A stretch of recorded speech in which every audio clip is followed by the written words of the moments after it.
And Wunderlich opens in fine fashion. He's been hot of late, but he's still trying to win his first PBA singles title. That's right, Jay. And Wunderlich has been bowling so well that it seems like it's way overdue. And this first match could really be a key match in the whole televised finals.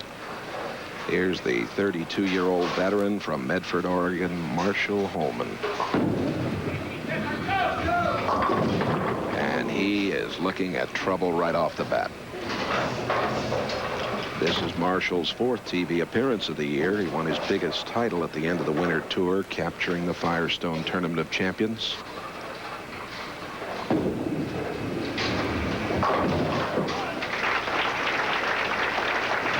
And a tough way for Holman to get things underway. First prize here today, $33,000. Marshall's 12th year on tour. With a win today, he could move way up in the money earnings on the year. Strikes back. Holman just 5'9", 145 pounds, an intense competitor. Wunderlich from St. Louis. High game of 299 here last night. He left a solid 4-pin.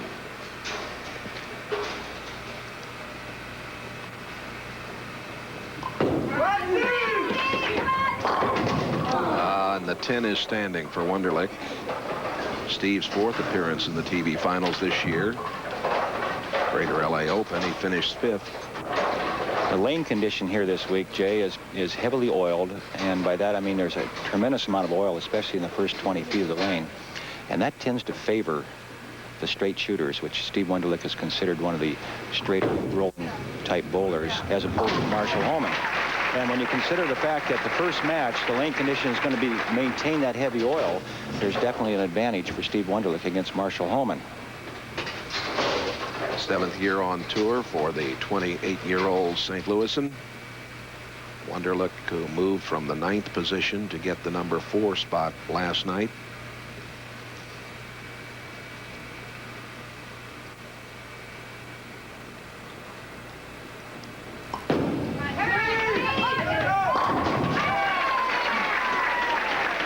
Now, as Marshall Holman comes up for his next shot in the 3rd frame, down by 12 pins, as I was talking about the lane surface they're playing on, Marshall Holman in the first match is at a slight disadvantage because he likes to hook the ball. And when they're heavily oiled, before they break down or before the oil dissipates a little bit, it's going to be hard for Marshall to get the kind of swing area he likes to have in order for him to score well. Good break there. Well, he got a fine break. Only Holman and Roth are qualified for next year's Firestone Tournament of Champions. That's right. And Marshall Holman, the classic stylist, tremendous leverage in the release. And Marshall made a real fine move here. He made an adjustment off the first shot. That big 5 he left in the first frame. Got away with the wall shot. Chance to take the lead with a strike here in the 4th frame. His high game this week, a 269.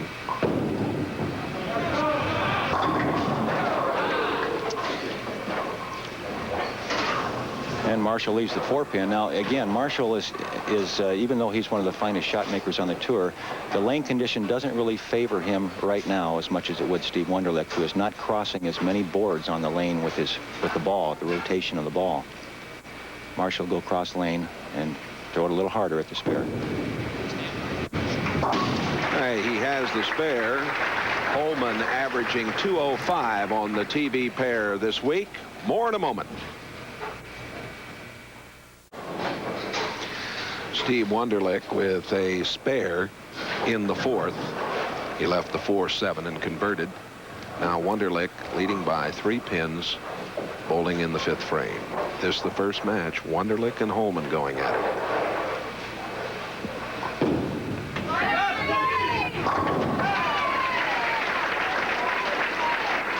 Wunderlich averaging 237 on the TV pair this week. This is Steve's 17th appearance throughout his career on television, Jay, and it's amazing that he hasn't won yet with as much talent as he has, and he feels like we do that he's long overdue. This could be the day. He's throwing the ball really well. Holman gets it there. So a strike for Marshall in the 5th. Marshall, since he threw that split in the first frame, has come in light both times then on the next 2 shots on lane 22 and light in the pocket. Marshall throws the kind of ball that you can get away with that light hit because he has such tremendous power on the ball.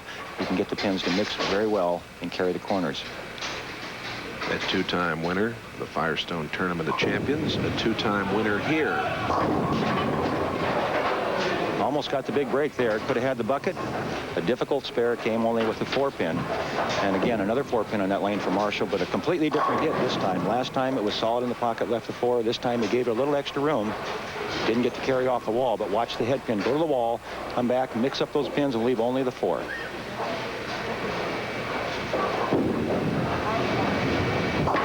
Roth in 77 here was a loser to Holman. And in 79, Holman defeated Steve Martin. 2 titles that he has won here over the years. Wunderlich up by 3. Career earnings of better than $307,000. This year he ranks 20th on the money list with better than $52,000 to his credit.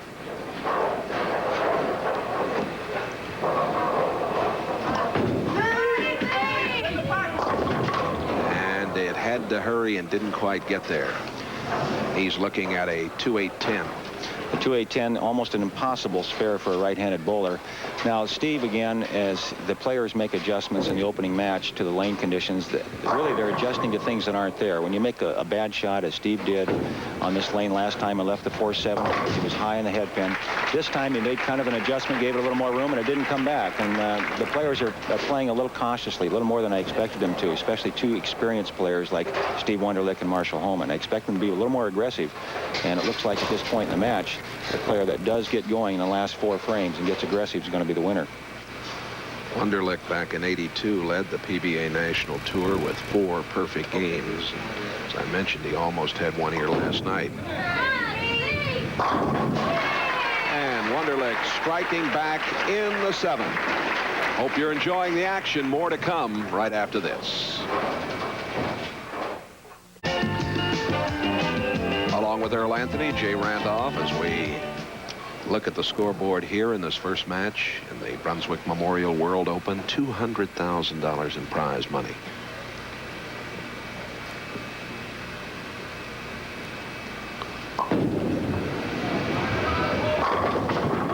Does it go? It does.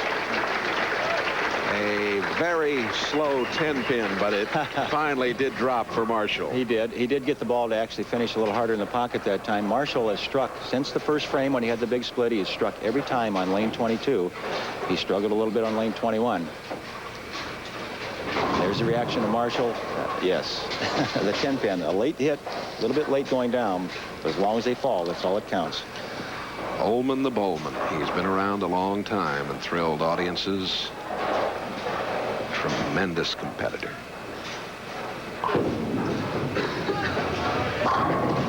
Oh, my. He liked that one, but he leaves the 8-pin. Bowling's an amazing game, Jay. It gets even in a hurry. Marshall felt he got a good break by carrying the 10-pin on lane 22. In the 7th frame, he comes right back with what you might say is a perfect release, perfect shot into the pocket. You see the ball rotating very hard, solid in the pocket, and the 8-pin stands. The true tap in bowling.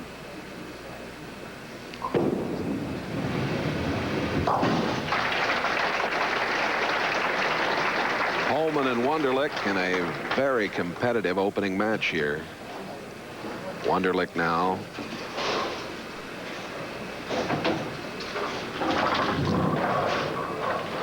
Wunderlich taking a re-rack. He wants those pins directly on the spots. The bowlers bowl so many games throughout the year that they can just glance down at the pins, and if it doesn't look right, they can spot a 1/4 inch deviation in the pin spotting. Chance to take the lead. A little high, and he leaves the 10-pin. 2 weeks ago, Wunderlich led the Kodak Invitational up in Rochester. He lost to Tom Baker in the title game, 212 to 205. And you watch the release of Steve Wunderlich from the back. An exclusive shot for NBC television. You see the ball crossing, going early into the ball track area, which creates a lot of friction. The ball hooked early. Cross lane at the 10 pin, lots of speed.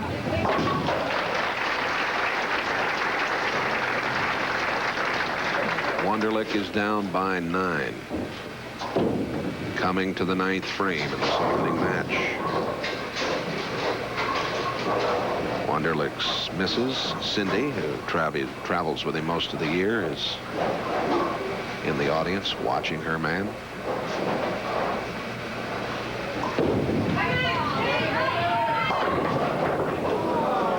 A very tough break for Wunderlich here as he leaves the 410. And he practiced so well before the telecast. All the players bowled well. They all get in a half-an-hour practice before we go on the air on the television pair this week, 21 and 22. And Steve was throwing the ball extremely well. Now he looks tentative. He doesn't look like he's really sure how the ball's going to react. And you can see by that shot that it's not reacting the way it did in practice for him, or at least he's not releasing the ball the way he did in practice.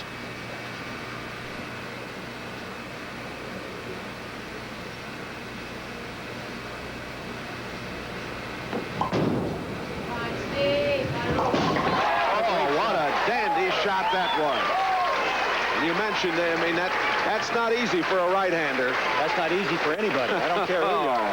And what a unique way of shooting that spare. As you see Steve shooting the 4-10 split, he has to slide the 4-pin across the lane. Perfectly covered. But the exciting part of that shot, Jay, was not only that he made it, but the way he did it. He only had his thumb on the ball. He didn't have his fingers in the holes at all. Took his fingers completely out of the ball so the ball would skid. And you could see by the rotation when he threw that ball that it didn't turn over hardly at all.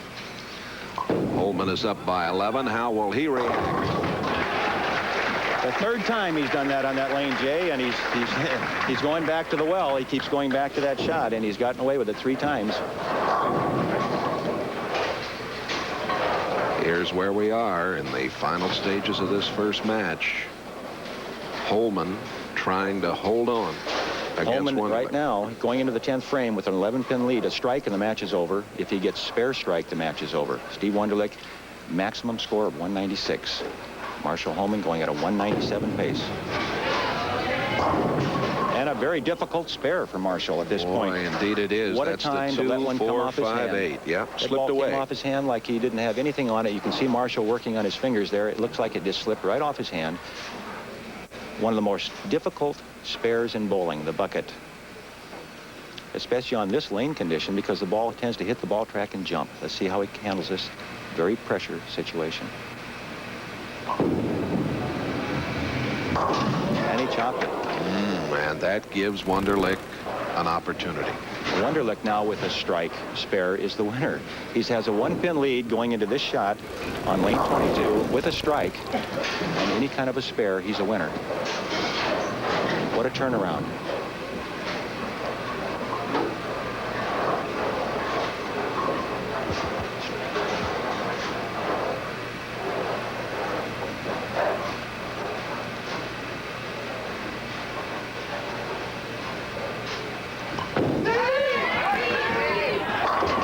Was a dandy. What a great shot. What a great shot when he's been struggling all through the match. He needed a strike. You can't throw it any better than that, Jay. It was absolutely perfect.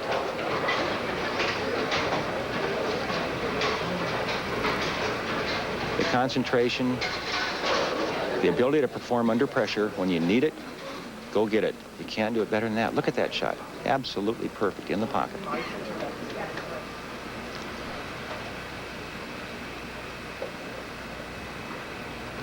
Not over yet now. There it is. There's a winner. And he strikes on 22. Well, as you said, turnaround, I suppose, is the best word to describe it. It can happen so often in these matches. Wunderlich looked like he was in deep trouble, and now he wins this first match, and maybe it was what he needed to vault him all the way to the top this afternoon. You never know. That creates a lot of confidence.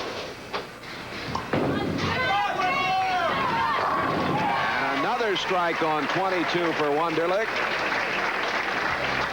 Wunderlich has defeated Marshall Holman in our first match of this $200,000 World Open.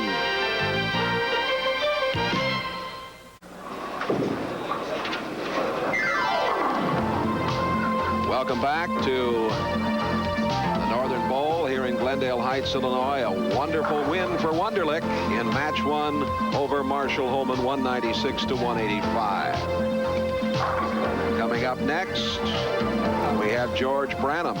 There is Branham, who qualified third here this week. Holman will take home $6,000 for his fifth place finish. Well, as we always like to do, we take a look at the top 24 finishers here this week. Les Sykes, the Hall of Famer from Palatine, Illinois. As you look at these top finishers, we'll tell you that the leading money winner, Walter Ray Williams Jr., did not cash this week, finishing 57. The top 5 finalists here this afternoon have combined for 53 PBA titles. It's Randy Peterson. He's been bowling well of late. Harry Sullins, our winner from last week. Dave Husted, boy, what a summer he's had, and he's hanging in tough.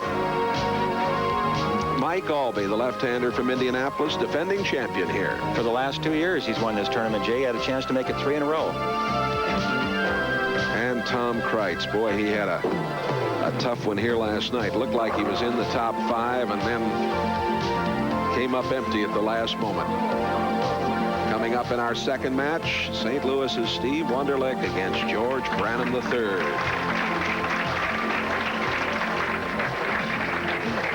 Branham is 5'10", 165. Wunderlich, 6 feet tall, 165.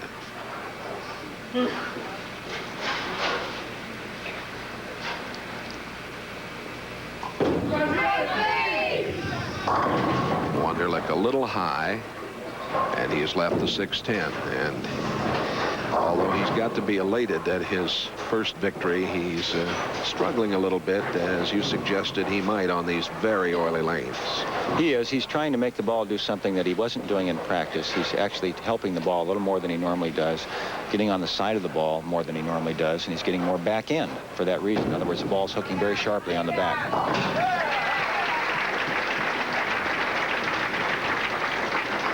Previous best finish in this event was back in '84. Finished 10th here.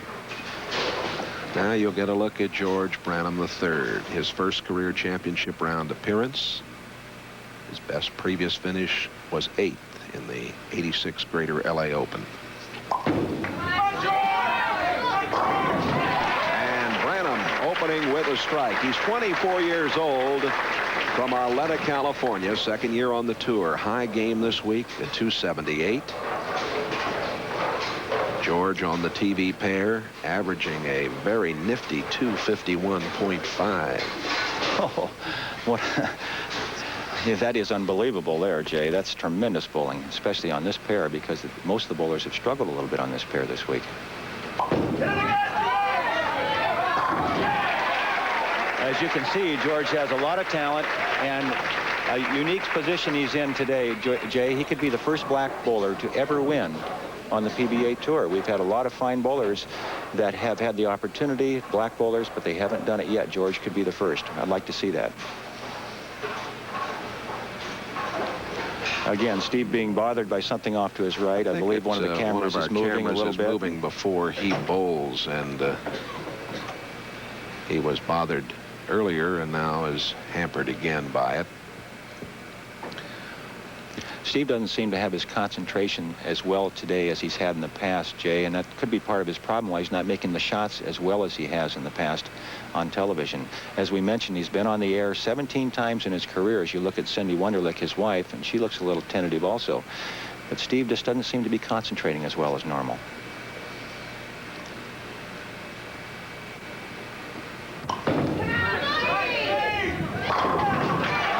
That's looking better, and he seems to have things going finally over there on 22. I think the wives suffer more than the bowlers. The bowlers are out there, they're in action, they're competing. The wives have to sit there and just pray something good happens. And I think there's a lot more mental stress on the ladies sitting there waiting for their husband or their fiance to perform than there is on the bowler himself. Wunderlich in the TV finals 4 times last year. This is 4th appearance this year.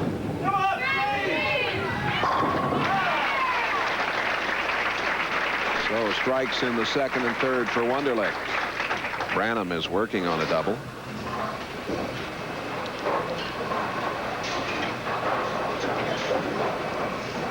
Branham has won 2 regional titles, the most recent last October in Bakersfield, California.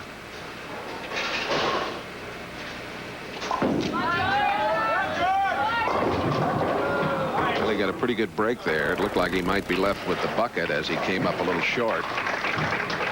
He's left the 2-4. George throws one of the more powerful balls on the tour. He has really fine form, good leverage. A little off balance on that one. He kind of fell off to the right, and he didn't get the finish he wanted on the shot that he's been getting. Got the break, got an easier spare than it looked like, and covers it quite well.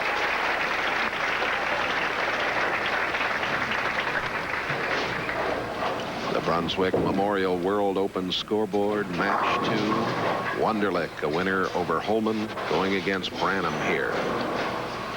6 top 24 finishes this year for George Branham III. His father, George, bowls at about 190 average. So is his brother, Richard.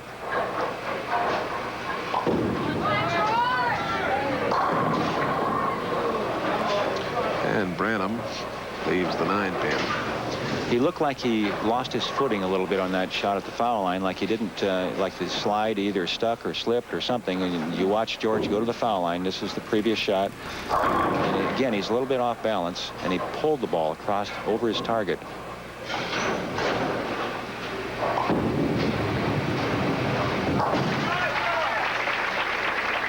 Branham and Wunderlich going at it. Back with more of match 2 right after this.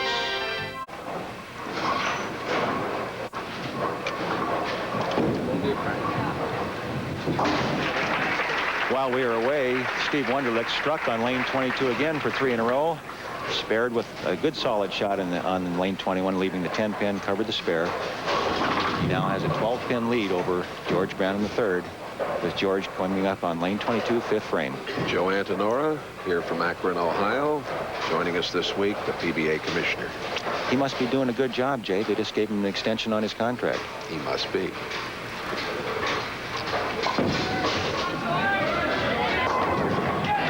That's right there for Branham. Strike in the 5th for George. Something unique in this event, other than the format, which is 56 games as opposed to our normal 42-game format, Jay. This is a 56-game event because it's a major championship, as the PBA National Championship is, things like that. What I was talking about unique is the bowlers have drilled a number of new balls for this tournament. The field has drilled over 400 new balls for this event. Boy, that shows you that the conditions have been unusual this week. The conditions have been unusual. They've been difficult at times and very easy at times, but the bowlers are drilling new bowling balls to combat the amount of oil on the lanes. Chairman of the board of the Brunswick Corporation, of course, Brunswick instrumental in bowling being admitted to the Olympics as an exhibition sport in '88. Jack Reichert here, watching Wunderlich now on 22.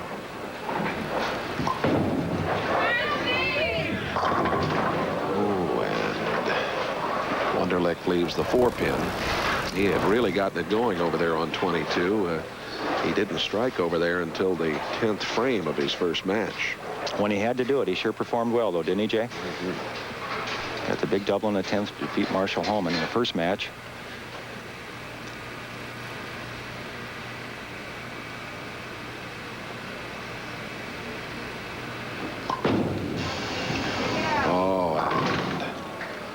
I think he was over the line, a foul.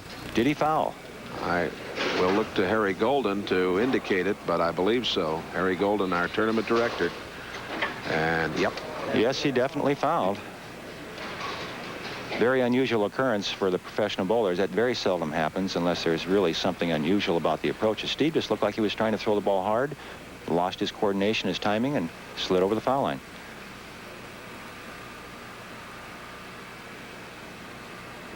What a big break for George Branham.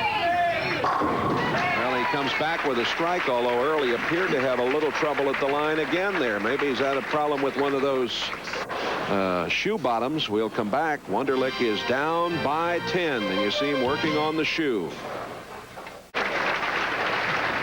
There's Arnie Fogel, who will be handing out the first place check of $33,000 a little later on. While we were away, George Branham on lane 22 left the 10-pin on a good hit, covered the spare, came back with a strike on lane 21. Steve Wunderlich on a strike, going into the 8th frame, a chance to take the lead back.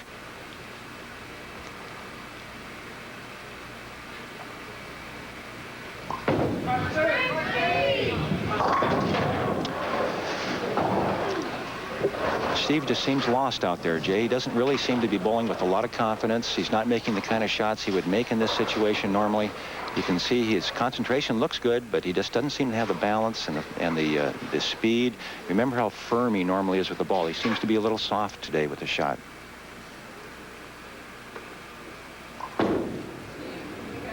Well, Wunderlich seemed to be struggling in the first match, and then of course in that 9th frame he cut that 4-10 split down, and you see he's still working on the shoe there. The fault here in this match had to be a bit unnerving for him, and now he's got to try to gather himself one more time. He does, and again we're running out of frames. This is Steve Wunderlich again on lane 21, 9th frame, down by 9 pins.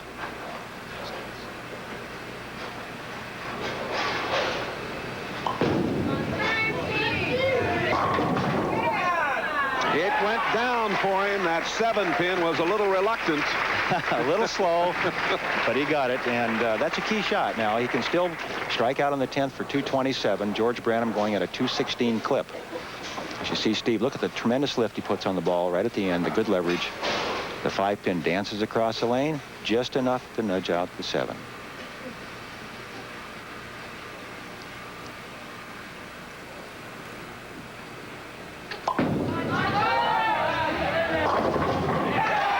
Who struck in the 8th, strikes back here in the 9th. Very similar to the kind of strikes Marshall Holman was throwing on lane 22. Marshall had 3 strikes consecutively on lane 22, almost the identical hit that you saw George Branham carry right there. Now, with this strike, George Branham could lock out Steve Wunderlich. 10th frame, first ball in the 10th frame for George Branham.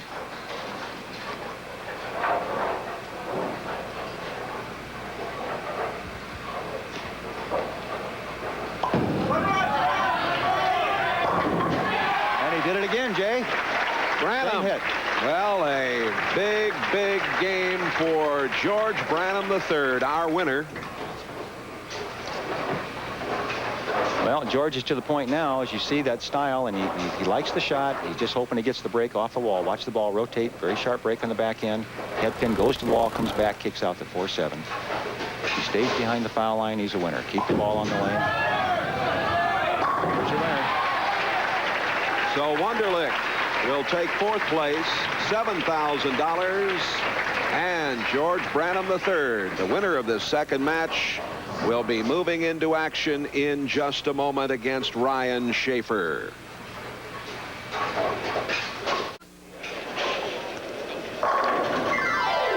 George Branham III in his first television finals.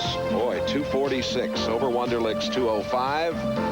Jay Randolph along with Earl Anthony here at the Northern Bowl, Glendale Heights, Illinois.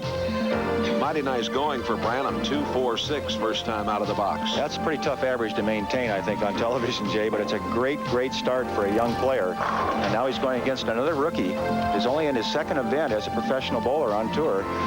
Only 20 years old, Ryan Shafer, and he qualified 2nd in this event. It should be a great match. Got to be a cloud over Wunderlich's head because he was in the finals 4 times last year, 4 times this year. He has won a PBA title, the doubles, but he's never been able to win a singles title.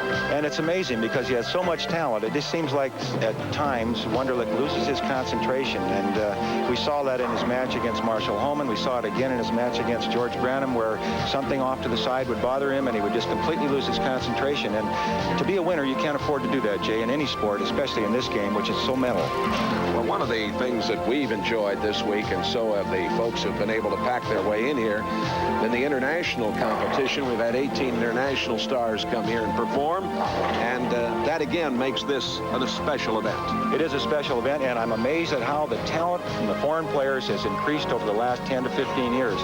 We really have some fine young players coming from the foreign countries, and they are going to be a very big presence in the future, I feel, Jay.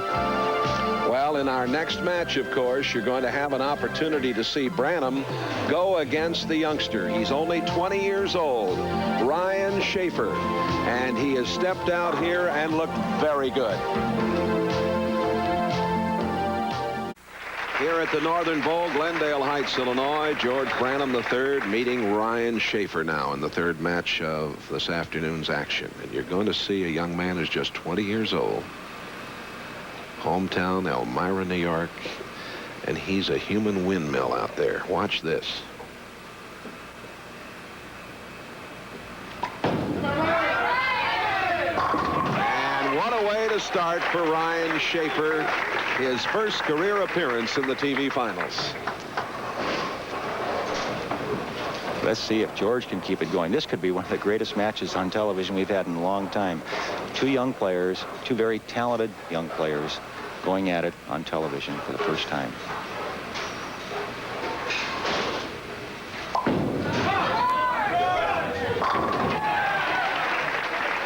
Both men open with strikes.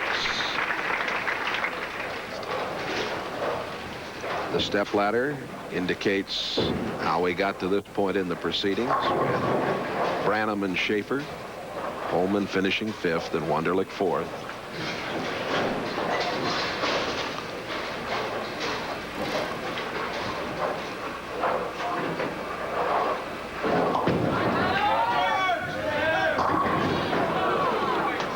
And George leaves the 4-pin. An interesting sideline, Jay, to what's happening today is as we watch George Branham repeat that shot, and you can see the 4-pin, and the ball broke very sharply on the back. An interesting sidelight to this is the fact that the last time Marshall Holman and Mark Roth were on the same telecast as they are today was the Quaker State Open earlier this year. And at that time, a rookie, John Odrobinick, came through the whole field and won. We have two, you might say, rookies on the telecast today. And there is Roth. He qualified first. He's waiting in the wings to meet the winner of this one.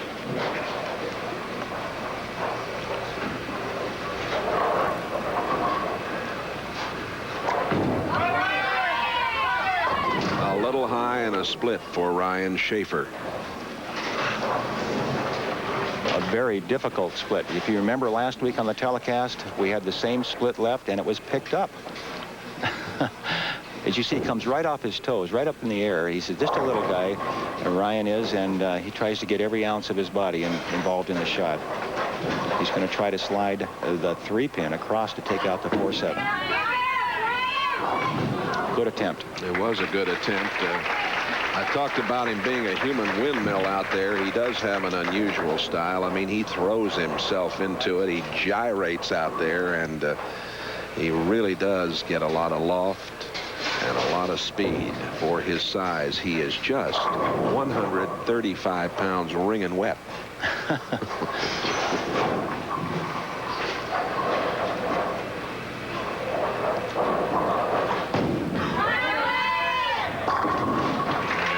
Rocks him down. Right back with a strike. As you can see by the graphic on television, he is only 20 years old, as Jay mentioned, and only in his second professional tournament on the national tour. He has won a regional title, but he, as I mentioned, has stepped out here and looked good this week. Here's George Branham on 22. Branham up by 14 pins. As I mentioned earlier, most of the bowlers have drilled a number of new bowling balls for the lane conditions this week. And as you can see, George is using a new bowling ball. And the reason being, as the ball rolls down the lane, there's so much oil on the lanes this week that it becomes absorbed into the bowling ball. So they try to use a new ball so they can get that grip on the surface.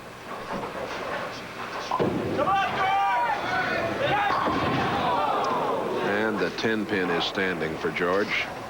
George bowling extremely well. He's had 2 strikes on lane 22, left the 10-pin and the 4-pin on lane 21. So he's lined up to the pocket, and it's going to be difficult for Ryan Shafer if he doesn't get it going very early in the match to stay with George the way he's throwing the ball.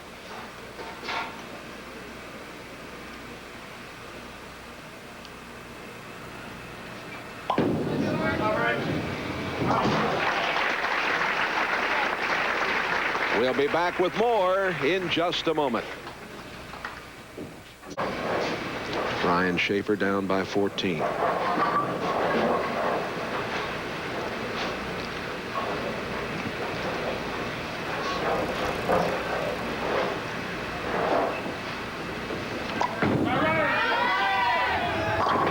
Looking good, but there's the 4-pin. Ryan really liked that shot, Jay. He felt it was an excellent shot, and I thought it was too. The ball looked like it was going to be right there. As you see, this is Ryan's approach from the back. Scala gets up on that toe, the tremendous lift, the leg strength he uses to get the rotation and lift that he needs because of this slight build. Ball breaks sharply, leaving the 4-pin. In an unusual way for a player to shoot a 4-pin, he shoots it down the left side of the lane where most of the players will go cross lane. He goes down the left side. Last week in the True Value Open in Indianapolis, Ryan won the Pro Tour qualifier on Monday, failed to cash. During the Rabbit squad, though, he rolled 300 in his 5th game, 296 in his 9th, and a 290 in his 10th. He's a very capable and talented young bowler. Oh, he has the striking power of any player on the tour, other than maybe a John Gant.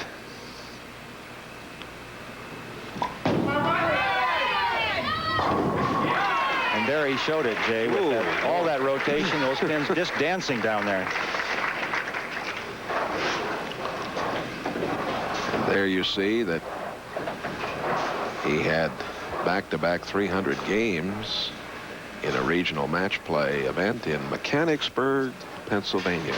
Actually, it was a 300-300 tie, I believe, wasn't it? Yeah, it tied a PBA record. It had been done once before by Tom Baker and Pete Weber in the national tournament in Denver. And they did it in a regional event, and it's still a PBA event, so it ties a record, basically. As you watch George Branham here in the 5th frame, another good shot. Now, George has had all 5 shots in the pocket. He's had 2 10-pins and a 4-pin. He is definitely lined up. If he starts carrying, Ryan's better get it going. Well, Branham with that 246 game at 9 strikes in his victory over Wunderlich, and he now has a 13-pin lead.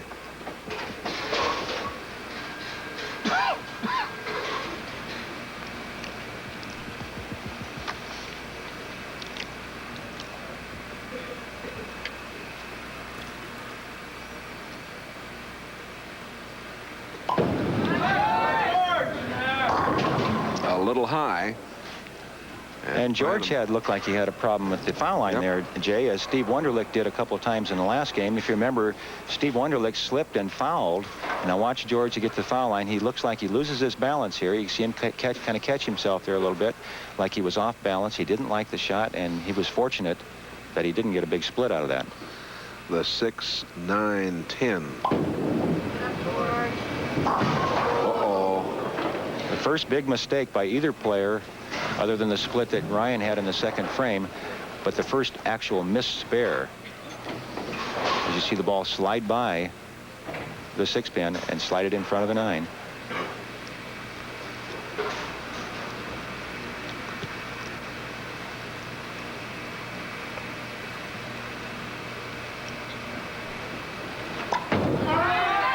Gotta hurry.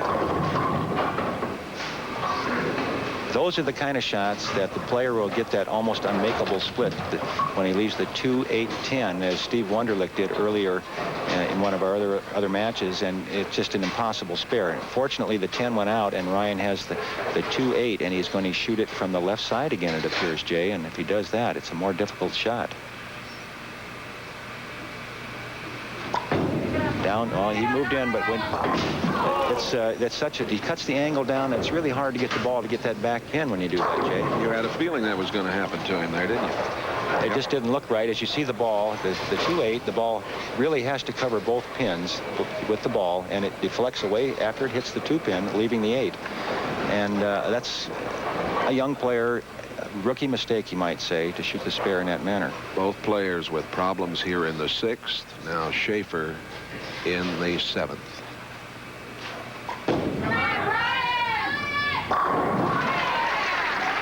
And he comes back with the strike.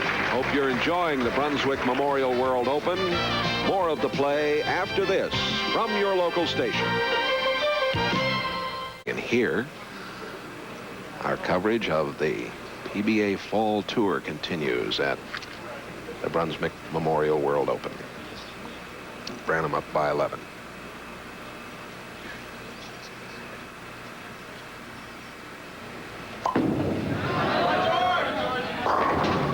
Oh, it kicked out of there. Look at it, still spin.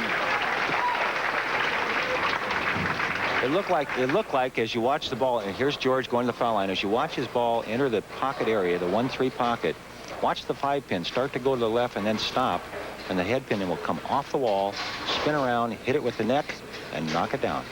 Good break for George. On a strike now, chance to increase his lead. All right. 21 pin advantage now for George Branham. Shafer, a strike in the 7th. On lane 22 in the 8th.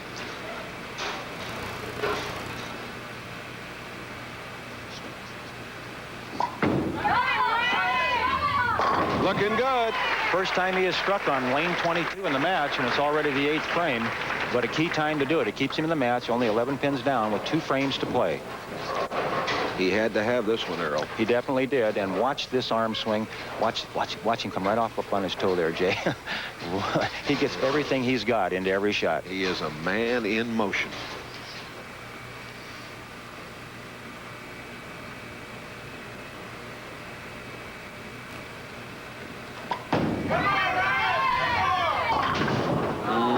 And now he's got big trouble. He does, and he was in position there to get the match to within 1 pin if he would have struck, and it was a key shot. It's 9th frame. It's late in the match. Without the spare here, which is a very difficult shot, as you see the ball go through the middle of the head pin, leaving the 6, 7, 10. Without this spare, George Branham is really in a commanding position.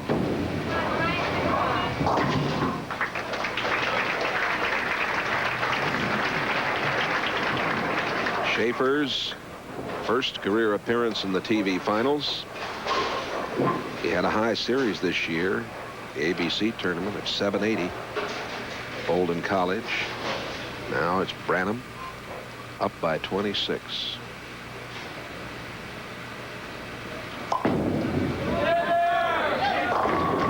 And Branham strikes, and he is definitely the man of the moment. He is. Hit him thin and watch him spin, Jay. He did it again. That's back-to-back on that right-hand lane, lane 22, that he's had the ball come in light in the pocket. As you see George going to the foul line. Now watch the ball hit, just barely get enough of the head pin to get him dancing around. And watch the pin. It looks like it's already in the pit area. Turn around and just knock the 7 down.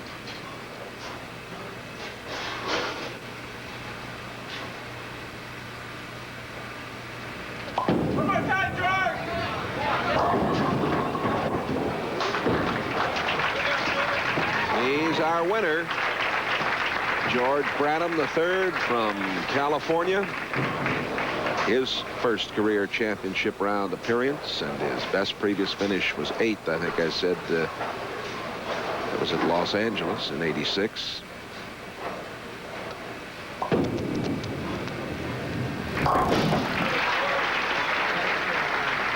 Well, he's going to have it his hands full in the next match, Jay, going against someone of the caliber of a Mark Roth, very experienced, a very dominant type player.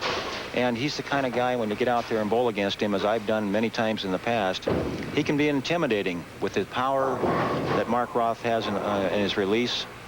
It's going to be interesting how George Branham handles the pressure of bowling for his first championship against a player of the caliber of Mark Roth. Well, no black professional has ever won a PBA title. It will be Branham against Roth. More in just a few moments from the Brunswick Memorial World Open here in Glendale Heights, Illinois.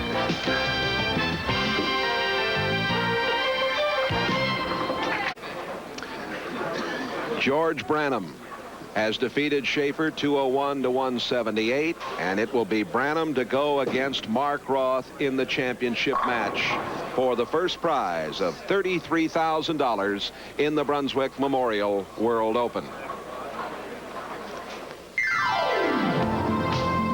NBC Sports presents the Bowling Forum with Earl Anthony, and it's brought to you by Brunswick. Brunswick, making bowling better.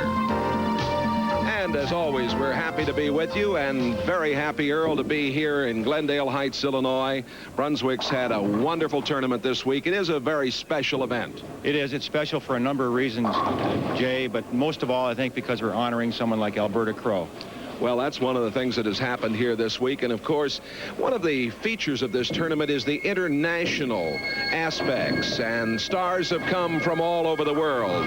They're here from Canada and from Italy and from Great Britain and Sweden. 18 international stars coming here to this Chicago suburb to bowl. And the top finisher from Korea, Young Hwan Win. And, of course, we're reminded that NBC in 1988 will be in Seoul, Korea for the Olympics. At that time, bowling will be an exhibition sport. And just the other day, we learned that in 1991, the Pan American Games, bowling becomes a medal sport. So bowling on the move internationally. And as Earl mentioned, honored here this week, one of the great women of the game, the late Alberta Crow. She was a guiding light for bowlers, both men and women, throughout her career, Jay. She was one of the outstanding people in the game.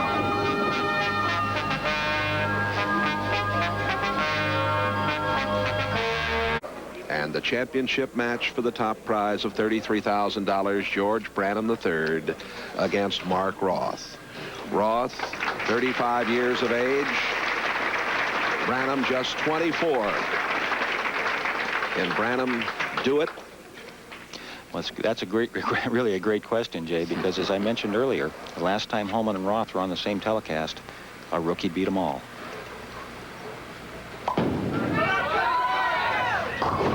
Oh, it must be championship time. A tough start for Branham. Branham with games of 246 and 201, an average of 223.5 in his two games. Victories over Wunderlich and Shafer. As so often happens, though, Jay, as you start the championship match, everything's on the line, and the rookies tend to get a little tight. Mark Roth, with all that experience, all these years on the tour, 32-time champion. He's really hard to beat. Mark Roth from Spring Lake Heights, New Jersey, 16th year on the tour. More titles, 32, than any active player on the PBA Tour at this time. And Roth starts it off with a strike. Our uninterrupted, exclusive coverage of this championship match, as we do for you on NBC Sports coverage of the Fall Tour. Mark Roth, career TV record of 63 and 70 in 93 previous appearances.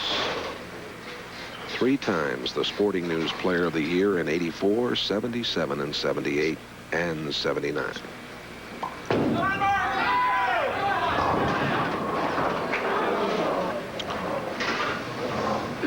He's left the 2-8. There's Mark's wife, Jackie, and their little daughter, Stephanie. She'll be 4 tomorrow. How about that? As many years as Jackie has been around and seen Mark bowl, you can still see the tension in her face as she watches her husband, maybe the greatest bowler to ever play the game.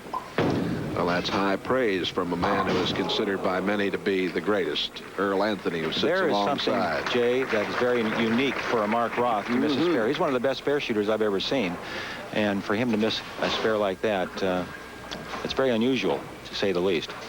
Puts George Branham right back in the match. He's actually up by a pin, even though in the first frame he had the big split in the open.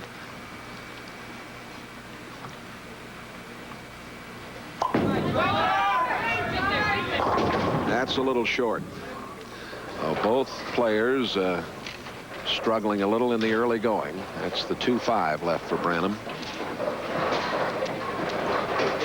Branham finished second in last year's Sporting News PBA Rookie of the Year voting to Tom Kreitz, as we see this one come up short.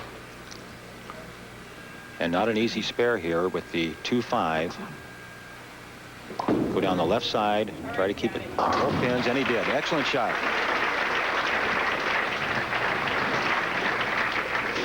There's Joe Dahl, the president of the American Bowling Congress. Wonderful gentleman. They're the rule-making body, of course, for the sport. Our good friend Ed Sweeney of St. Louis will be taking over that position next March.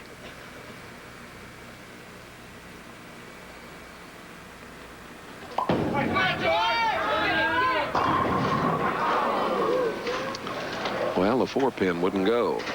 George has made some adjustments from his last match. He has moved more to the center of the lane. He's playing more down the center of the lane, trying to get the ball to go a little longer. And so that, to me, means that the lanes are breaking down a little bit. In other words, the track area is drying out a little, and he has to get inside of that, away from between the second and third arrow, and catch the track farther down the lane so the ball doesn't hook. And a major mistake by George by missing the 4-pin. Well, there's obviously a great deal of pressure on this young man. Just lost his concentration. It looks like he just let the ball down real early, and it started rolling too soon and hooked in front of the 4-pin.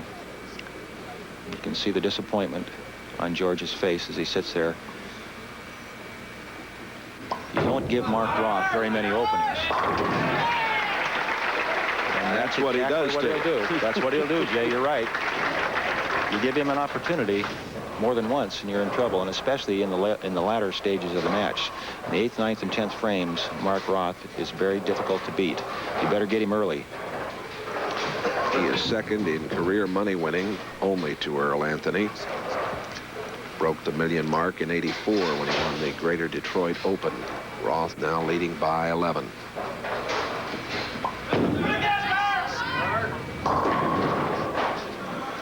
Now, Mark was light on that lane. In other words, he barely got up to the head pin on lane 21 in the second frame when he left the 2-8 and then missed it. This frame, it looks like he's made an adjustment and tried to get the ball a little higher in the pocket, and it went too high. So he's struggling a little bit on lane 21.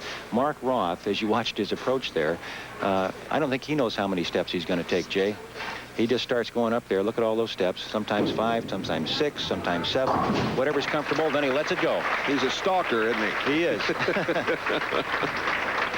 You know, most players will take 4 or 5 steps, but Mark, he'll just get up there and start walking. And when he feels he's comfortable, he lets it go, and he has some just fantastic rhythm and timing. He seems to always get there at in the right position to release that ball, and with tremendous power.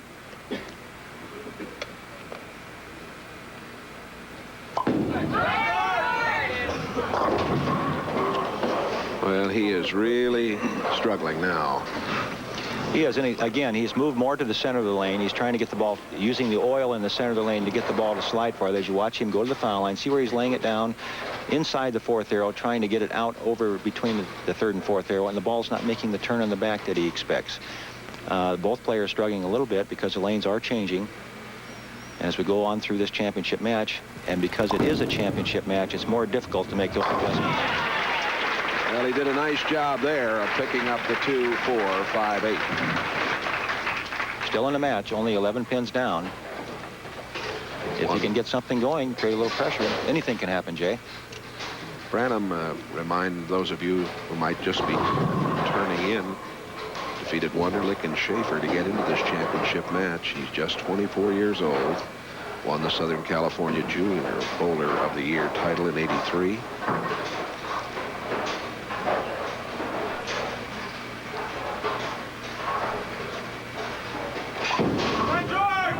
Looking a little better there, Jay. That was the shot he wants right there. So Branham with a strike in the 5th. And Roth leads by 11. George Branham going to the foul line. Now watch the release to George. It's very powerful. See his wrist cocked there, very strong. Gets a lot of rotation on the ball. He's tightened the lineup just a little bit. And it was what he wanted. Mark Roth right back in there, Jay. Roth strikes on 22. Now, Mark has been light on lane 21 in the second frame. Then he came in high on the head pin in the fourth frame. Let's see if he makes an adjustment here. He has yet to strike on lane 21, the lane that he chose to finish on in the 10th frame.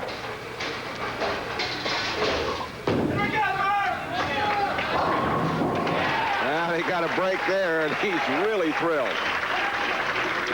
First double of the match by either player. As you see Mark Roth's reaction to the shot, light in the pocket. He likes that. Carry that 7-pin off the wall.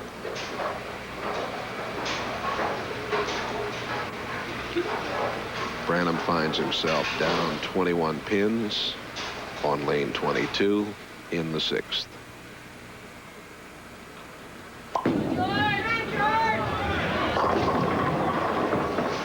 And he is a very confused bowler at the moment. Yeah, I think he started making some adjustments based on the last few frames of his previous match. And he's made adjustments that the ball, and he's made a too big of an adjustment, Jay. The ball's not reacting quite the way he expects it to. And he's almost afraid to move back to a tighter line because then he feels probably that the ball will go high in the head pin. He doesn't want that. He wants to keep carrying those light hits. Tough spare.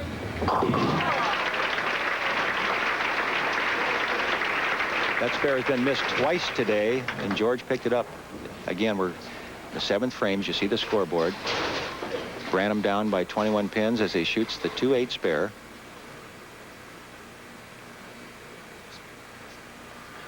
Very difficult spare in this situation. Late in the match now. We're past the halfway point. 7th frame for George Branham.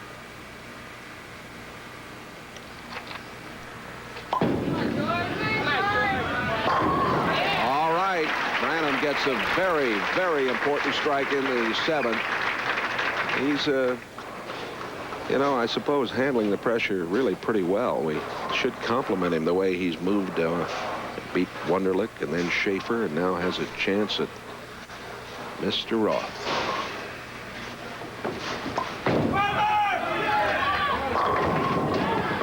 Oh, the 7 doesn't go, and Mark looks in disgust. Well, Mark threw that ball well. He was very happy with the release, and the ball came in what they call half pocket. The 5-pin went in front of the 7. Mark is a kind of player that once he gets you down, he becomes more and more aggressive, and he's a very dominant type player, as I mentioned earlier, and an excellent spare shooter, which he made a lot around me earlier also. Roth made his first TV show appearance here back in 1972, right here in this house, and lost to Don Johnson in the finals of this event, 207-181. It's sure not ashamed to lose to Don. You can't be ashamed of losing to a Hall of Famer like Don Johnson, who is one of the finest bowlers ever to play on the Pro Tour. He's come a long way since then, though, Jay. Mark Roth. That's trouble. Mark, if he wins this championship, and the $33,000 will be right at the $100,000 mark for the year.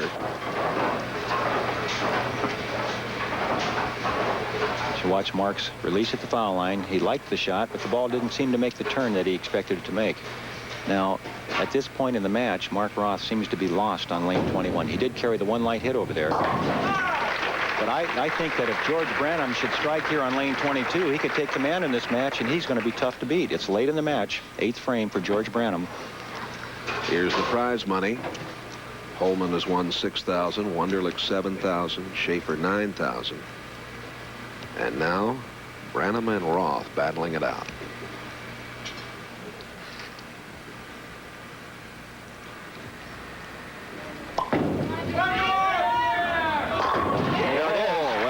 A feeling that if he could do that, it would tighten things up, and this is going to be a dandy finish. Branham is down by 8 to Roth. Sports World is coming up next with the auto racing, the Indy type cars performing down in Florida today. Paul Page and all the crew will be with you. That was for the lead. Wow. We have a new leader in this match. What a fine comeback by this young man. And a key strike in the 9th frame. Not only does he take the lead, but he cannot be shut out now by Mark Roth. No matter what Mark Roth does, George Branham can still win the match in the 10th frame and the championship.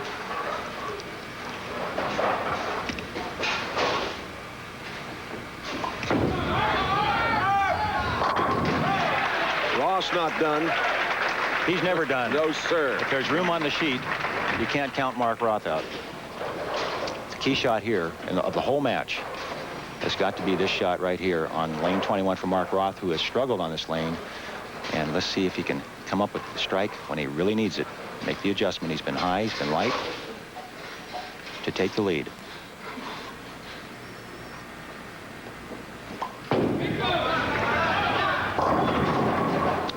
Didn't get it. He was hoping.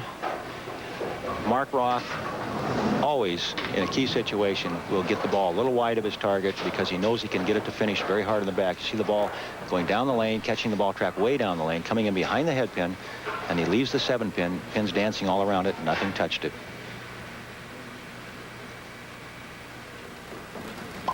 With the spare, we have a lot of possibilities here.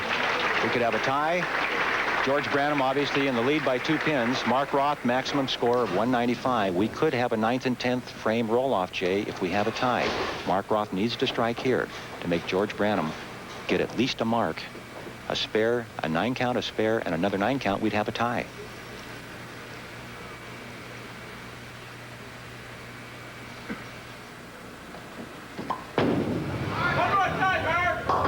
Oh, my. Oh, my, and Roth changes the complexion of the match completely. George Branham now in the 10th frame needs only a spare, any kind of a mark. Roth here leaving the 4, 6, 7, 10. Branham takes a re-rack, and more than anything, probably to collect his thoughts. His first opportunity for a championship. It's a big one, the World Open. And again, I'll mention he would be the first black PBA professional to ever win a national title. And here we go.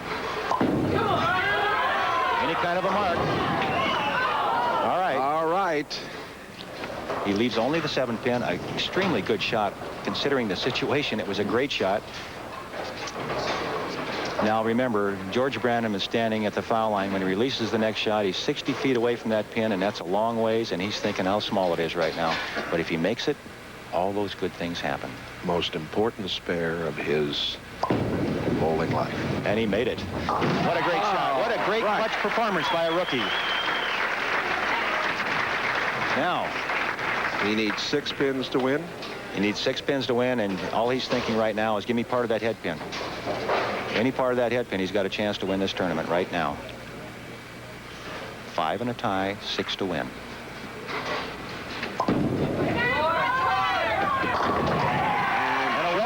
Branham has won the $33,000 first prize in the Brunswick Memorial World Open. That's his fiancée right there, Patty Cummings from San Diego, California. And this is history, Jay. The first black player ever to win a national stop on the PBA Tour, and what a win for George Branham. He was as cool as ice all day today. He won 3 matches. He beat 3 of the best players on the tour, another rookie in Shafer. But I'll tell you, what a clutch performance in the 10th frame. Well, we'll be back with the presentation here at the Northern Bowl in Glendale Heights, Illinois. Our winner, George Branham III.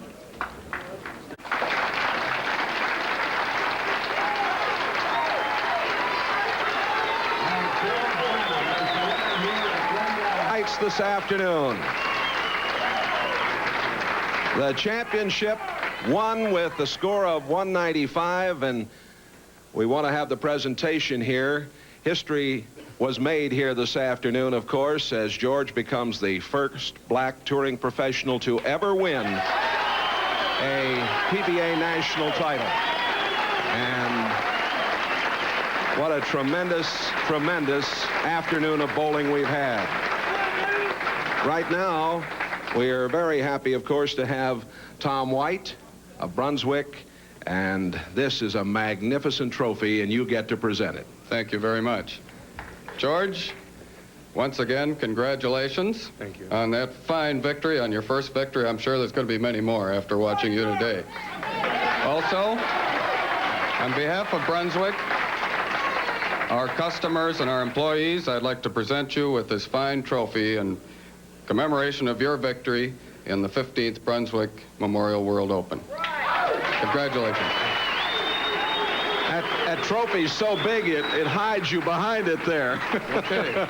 Arnie Vogel is the president of the Brunswick Recreation Division. Arnie, it's been a super week, and wasn't this something this afternoon? Great week for George, and a great week for Brunswick, the best of all. And I have something larger than that trophy. I've got a check for $33,000. George, come on over here and get this check. Very well done. Well, this is a very, very happy time for you. I know that. Yeah, I don't know what to say. I mean, this is the toughest finals I've ever bowled in my life, and to win it's just unbelievable. Toughest finals. It was not only the toughest finals, it's the first time he ever was on television in appearance, and he goes all the way and wins it. How about that?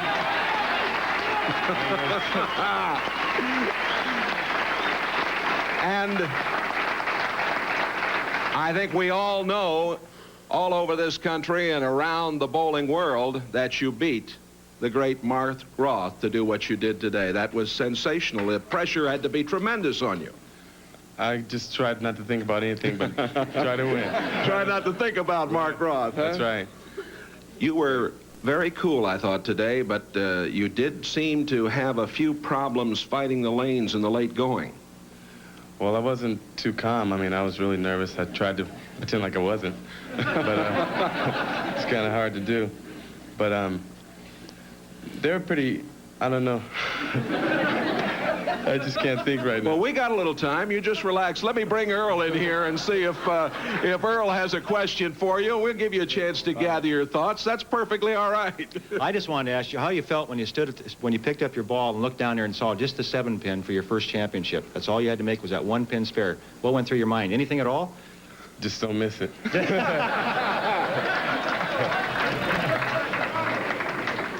George, you are only 24 years old, and certainly you have a long and we hope wonderful career ahead.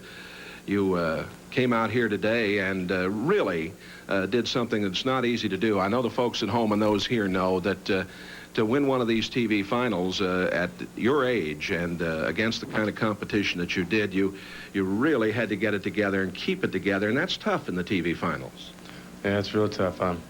Yesterday was my birthday, so this is my birthday gift, I guess. Well, I should say so. Your birthday gift, and Merry Christmas also.